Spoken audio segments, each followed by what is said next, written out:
அலாவுதீன் நாட்டை காப்பாற்ற போராடும் சாமானிய இளைஞனின் சுவாரஸ்ய கதை தினமும் இரவு 8 மணிக்கு.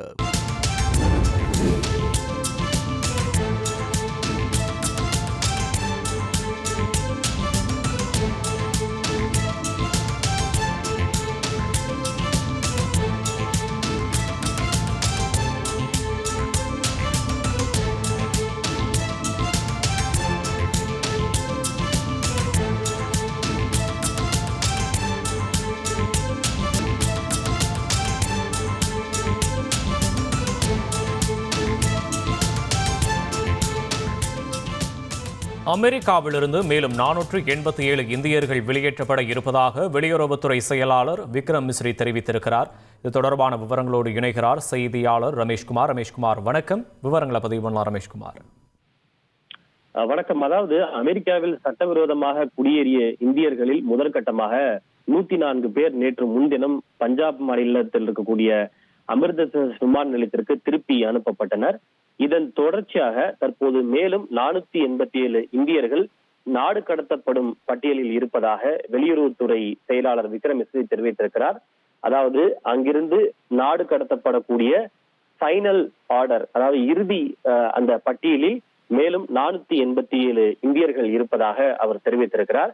அதில் 298 பேரினுடைய விவரங்கள் சற்று முன்னதாக அமெரிக்க தரப்பால் தங்களுக்கு வழங்கப்பட்டுள்ளது எனவும், எனவே மேலும் சில இந்தியர்களை ஏற்றிக்கொண்டு அமெரிக்காவினுடைய நாடு கடத்தும் விமானம் அடுத்தடுத்து புறப்பட இருப்பதாகவும் அவர் குறிப்பிட்டிருக்கின்றார்.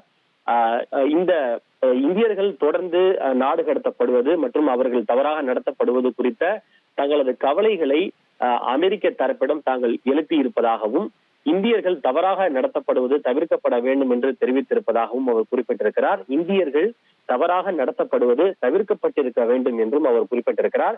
இதுபோன்று தங்களது கவனத்திற்கு வரக்கூடிய இத்தகைய விவகாரங்களை தாங்கள் தொடர்ந்து அமெரிக்க தரப்பிடம் எடுத்து செல்வோம் எனவும் அவர் குறிப்பிட்டிருக்கிறார். அதே போல இந்த அவர்கள் தவறாக நடத்தப்படுகின்ற இந்த விவகாரத்தை பொறுத்தவரை கடந்த முறை பயன்படுத்தப்பட்ட நாடு கடத்தும் விமானம் என்ன மாதிரியான விமானம் என்பது குறித்த தகவல்கள் தங்களுக்கு இல்லை. கடந்த முறை பயன்படுத்தப்பட்ட நாடு கடத்தும் விமானம் என்பது ஏதோ ஒரு விதத்தில் சற்று வித்தியாசமாக இருந்தது எனவும் வெளியுறவுத்துறையினுடைய செயலாளர் விக்ரம் மிஸ்ரி தெரிவித்திருக்கிறார். இதில் நாம் தெரிந்து கொள்ள வேண்டிய விஷயம், மொத்தம் 18,000க்கும் மேற்பட்ட இந்தியர்கள் நாடு கடத்தப்படுவார்கள் என்ற ஒரு செய்தி வெளியான நிலையில்தான் அந்த இறுதி பட்டியலில் 487 பேர் இருப்பதாக தெரிவிக்கப்பட்டிருக்கிறது. விவரங்களுக்கு நன்றி ரமேஷ்குமார். அலாவுதீன் நாட்டை காப்பாற்ற போராடும் சாமானிய இளைஞனின் சுவாரஸ்ய கதை தினமும் இரவு 8 மணிக்கு.